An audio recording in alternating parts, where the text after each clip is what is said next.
Green gets it away.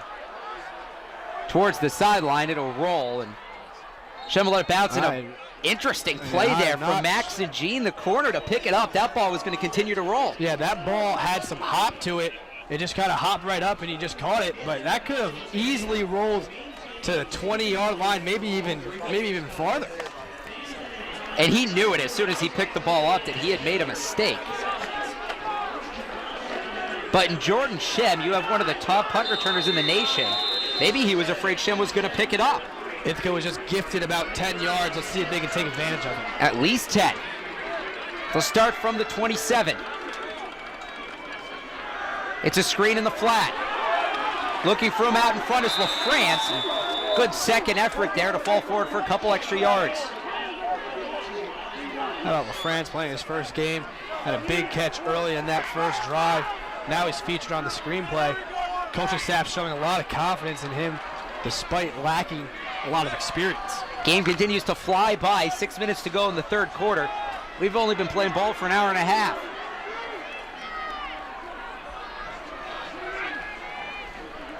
Motion man is Ewell. Brown on the edge. Tackled for a big loss. And now it seems like second down has become the running down for the Bombers. It has, and either way, you can't get predictable either way. You can't throw on first, you can't just switch and say, okay, we're going to throw on first and run on second. It seems like they're very against throwing 2 plays in a row. And right now, it's hard to comprehend because they've had success through the air. They've had open men. Schaefer comes out in the pistol on 3rd and 7. Ewell motions out. Schaefer lets one go. Overthrows his man. Looking for Bauer down the sideline. Matt Caputo was right with him. And Brandon Steff coming out again. For a Bombers team that has, we saw on that last drive of the half, they had a lot of success, as you see the replay here.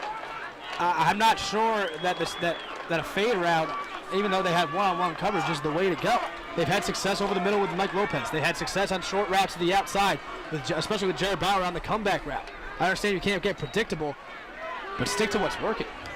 Seth gets this one away, and I'm wondering if Schaefer's worried about the pressure he's been facing on 3rd down. Flying down the field is Anthony Cugini. Can't make the tackle on Bettis. A couple Bombers come to clean up the mess, but maybe another 10-yard flip on a punt. There is a flag down. Trying to see where that is. And on the punt team, you were taught if you're the first guy down, you go for the big play. You go for try to make a play, try to force a fumble, make a risky tackle, and the rest of your guys will clean it up. And that's what just happened there. Cugini missed, but the Bombers were able to wrap him up. I guess they picked up the flag. I thought I saw one, but I guess not. Cortland will get it going. 1st and 10 from the 34. On that last drive, Carson Lasser picked up his 200th tackle. They go in the screenplay. Pinto Bona looking for him out in front.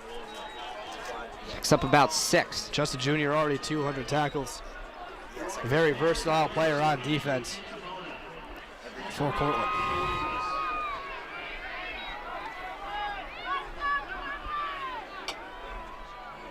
Second and 3.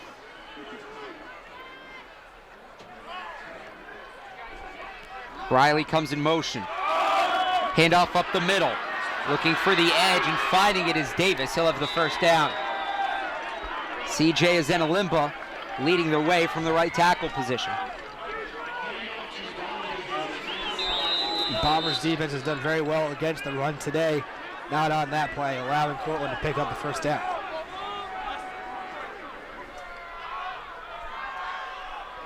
Five wide direct snap. They're going to try screen again. This time it's Mannix looking for him down the sideline. And John Mannix has a big gain on first.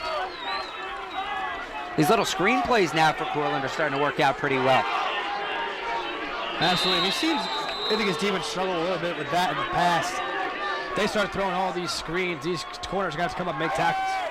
They go to Mannix again, and he stumbles, but not before he picks up the first down. I got to talk to John Mannix earlier this week at the press conference and asked him about the play last year. He basically ran through it, thought he had a block, turned around, and then it was all a blackout from there.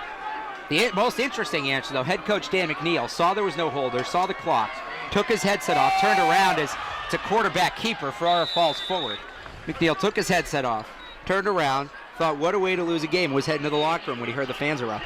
That just shows that anything can happen in this rivalry, and it's very stereotypical for any rivalry. They always say that, but truly, in the Cortaca Jug, anything can happen. So even though it's 9-0, Cortland's driving, Ithaca is still very in this game. 2nd and 5. It's Mancini showing blitz. Here he comes. They go up the middle. Davis got hit hard. You can hear that one up here. And he's not going to get the first down. He's going to be about 2 yards short. And Ithaca now has the 3rd down on defense, a chance to get off the field. Davis really not happy with himself.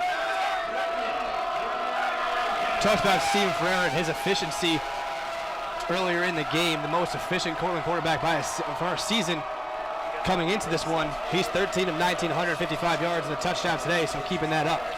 Cortland in the eye for the first time today. Up the middle, I don't think he got it. Logan Murphy at the bottom, and the ball may be out. Donnie Davis, the running back, definitely doesn't have the first. And Cortland does still have the football, though. It looks like Logan Murphy's arms are wrapped in there pretty tight.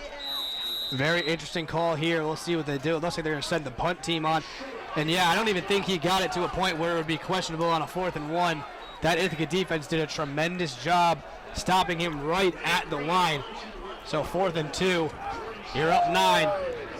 Interesting, though, in case of the Launch fake, Ithaca leaves their base defense out there to defend this punt. I think that's what you got to do, because at this point you're not expecting a huge return from your own end zone. That's a great call. Green does get it away, though. Shem's going to come up and just let it go over his head, and it takes a Cortland bounce at the 5. What a tremendous punt. I saw the spin in the air on that one, and it was clearly going to bounce backwards. If it had bounced the other way, it would have been a touchback for Ithaca. Matt Green goes to the pitching wedge and puts it within about a foot of the cup.